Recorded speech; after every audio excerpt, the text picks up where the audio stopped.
Good morning, everybody. It's Thursday, June 27th, 5:27 a.m. Central Time. Grain markets are mixed this morning. December corn futures down 1 3/4 at 434 3/4. November soybeans up 1 1/4 at 1108 1/4. December Chicago wheat up 2 3/4 at 585 3/4. December Kansas City wheat down 2 1/4 at 596 1/4. December spring wheat up 1.5 at 624. We've got some ethanol SAF news potentially. We sure do. The USDA is requesting feedback to improve its assessment of climate-friendly farm practices. The request comes as the USDA is finalizing a clean fuel tax credit program. Back in April, the agency released guidelines on an SAF tax credit that requires farmers to use 3 climate-friendly farming practices. Farm and biofuel groups were disappointed with the standard due to very few farmers being able to implement all 3 practices. Starting in 2025, the clean fuel tax credit will replace other low-emission fuel credits, including the SAF tax credit. The public has 30 days to submit comments to the USDA on this situation. The Reuters piece did not mention 45Z specifically, but that's what they're talking about here. I believe back in April, they gave us this 40B guidance, which is really only good through the end of the year. Very few farmers and ethanol plants are going to qualify. 45Z is the guidance that we needed 6 months ago, and they're finally getting around to it. I can't help but wonder if maybe this has something to do with the Summit pipeline being approved in Iowa that we mentioned yesterday. There's going to be some appeals there. I can't help but the timing is curious. But in any case, there's going to be a comment period.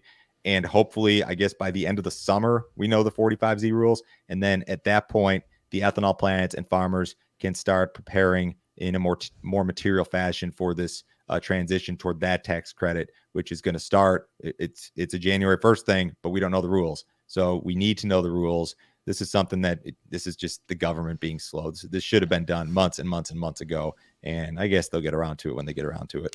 Scattered storm systems pushed across South Dakota, Nebraska, and Kansas early this morning.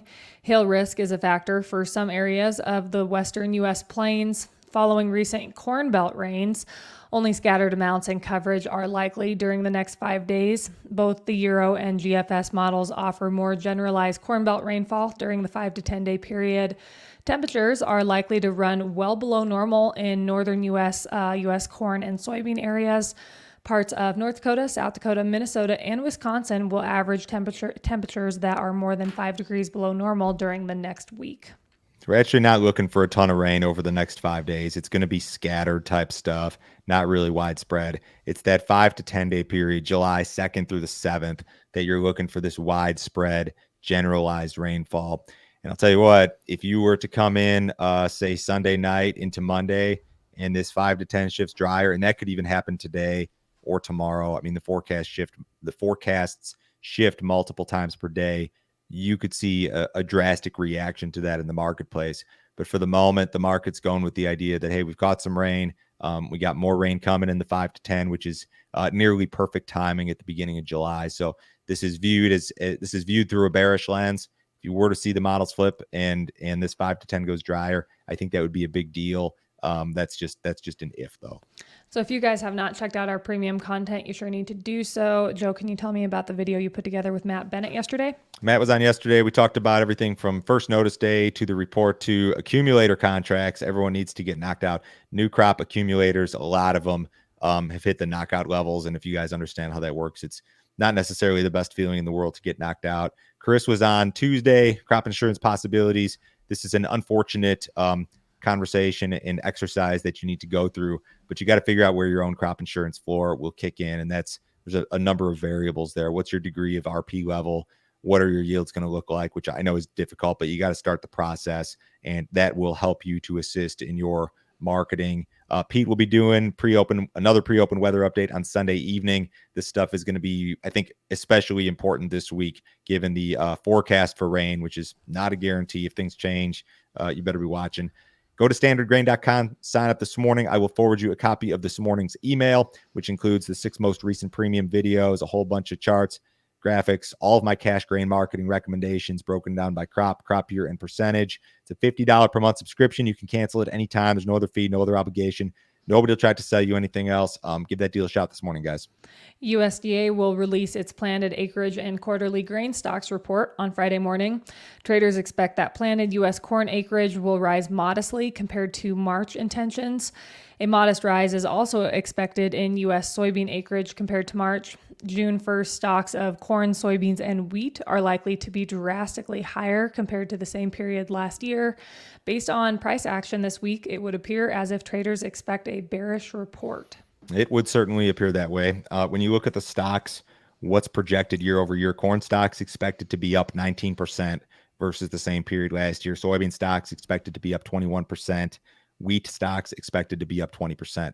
The surprise in this report can come from acreage, and it can also come from stocks. You've got multiple opportunities for some sort of surprise in this report. My personal thought with regard to acreage, I don't think 90.3 is the real number that the trade is trading. I think the trade is working with a number that's like north of 91. That's my personal thought. I think if you were to poll large money managers, and they'll never do this, but if they did, their number would be north of 91. That's my personal guess. I know some people who think the soybean acreage number may come up as well. But in any case, there's multiple opportunities for a surprise here. You'd love to see some sort of bullish reaction. We'll see what happens tomorrow morning. U.S. ethanol production declined last week. Weekly output of 1.04 million barrels was down 1.3% on the week and down 1% versus the same week last year. Ethanol stocks were pegged at 23.4 million barrels. The print was down 1% compared to the previous week, but up 2.7% compared to the same week last year. Implied gasoline demand was down 4.4% compared to the previous week and down 4.3% versus the same week last year. On average, over the last 4 weeks, implied U.S. gasoline demand is down 1.5% versus the same period last year. That's a good number, and margins have really, really improved. You look at what ethanol prices have done and then what corn prices have done over just the last 2 weeks or so, and you've seen this big rise in ethanol prices and this big collapse in corn prices. And maybe that's slightly misleading because I know that ethanol plants have had to pay up to get corn basis levels have been improved drastically in many areas of the country, but still the margins are great.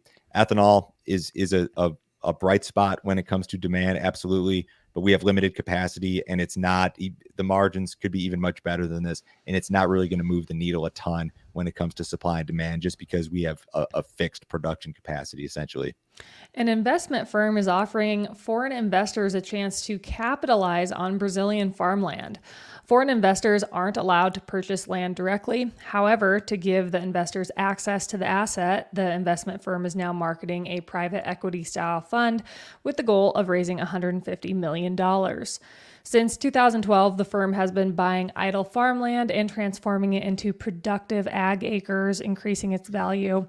In the past 2 decades, the average increase in land values in Brazil has exceeded inflation by about 6%.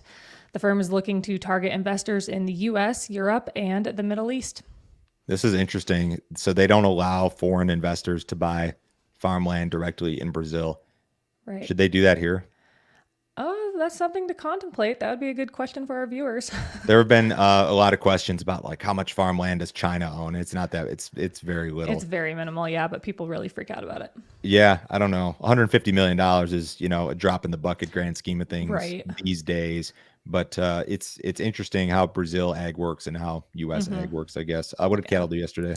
They had a strong day yesterday. Feeders were an average of 224 higher. Live cattle were an average of $160 higher. Box beef softened a bit yesterday. Choice ended the day at 322.85. That was down 54 cents. And select ended the day at 302.86. That was down 240.